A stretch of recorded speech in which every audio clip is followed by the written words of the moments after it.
Anlat bakalım Eygiş bacım. Ertuğrul Bey'im iyi miymiş?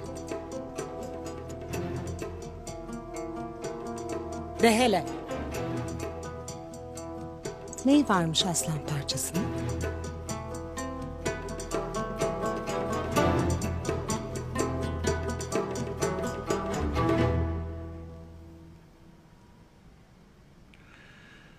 Bu meseleyi toya taşıman hiç hoş olmadı yeğenim. Hem ananı hem beni çiğnemiş oldun. İkinizi de çiğnemeden bu meseleyi hallettim dayı. Bilirim ki toydan hakkaniyetli karar çıkar. Toydan çıkacak karar ne sizi ne de beni müşkül durumda koymaz. Bileğinin gücü kadar zekanı da gösteriyorsun. Rahmetli baban yaşasaydı seninle gurur duyardı. Eyvallah. Müsaadenle.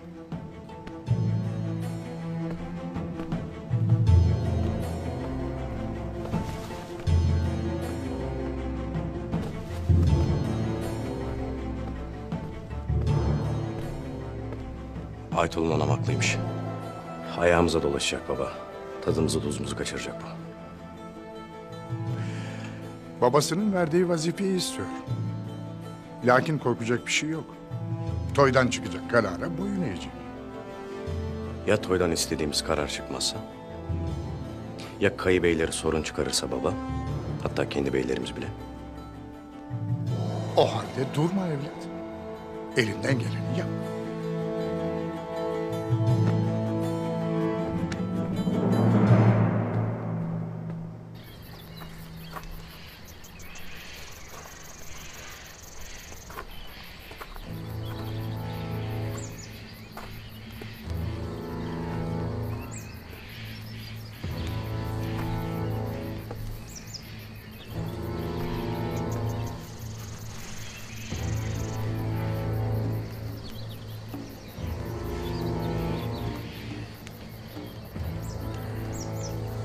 Benden ne istiyorsun Noyan? Neden öldürmüyorsun beni? Senin gibi gözü pek, bileği kuvvetli savaşçılara ihtiyacım var.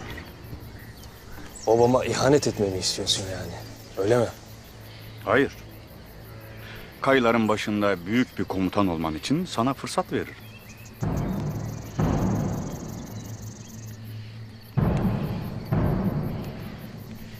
Nasıl olacak bu? Kayılar Alaaddin'in değil, Ögeday'ın hizmetine girerlerse soyunun kurumasına gerek kalmayacak. Sana Ögeday'ın ordusunda şan, şöhret, altın vaat ederim.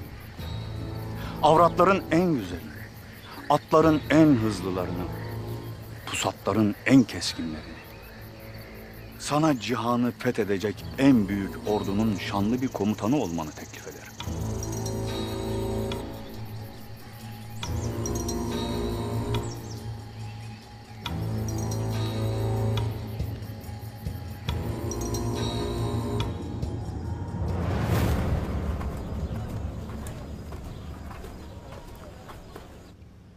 Hiçbiri Noyan tehlikesini görmek istemez. Hayme Ana ve Gündoğdu ne der beyim? Ağabeyimle anamı ben ikna ederim. Lakin toyda hiç fire vermemeliyiz. Ne edeceğiz beyim? Bütün toy beyleriyle bir görüşün. Herkese neden Alpbaşı olmak istediğimi iyice anlatın. Makamda gözüm olmadığını onlara iyice izah edin. Noyan bize saldırmadan önce saldırırsak başarıya ulaşabiliriz. Yoksa Noyan taş üstünde taş, omuz üstünde baş komaz. Herkesle görüşün.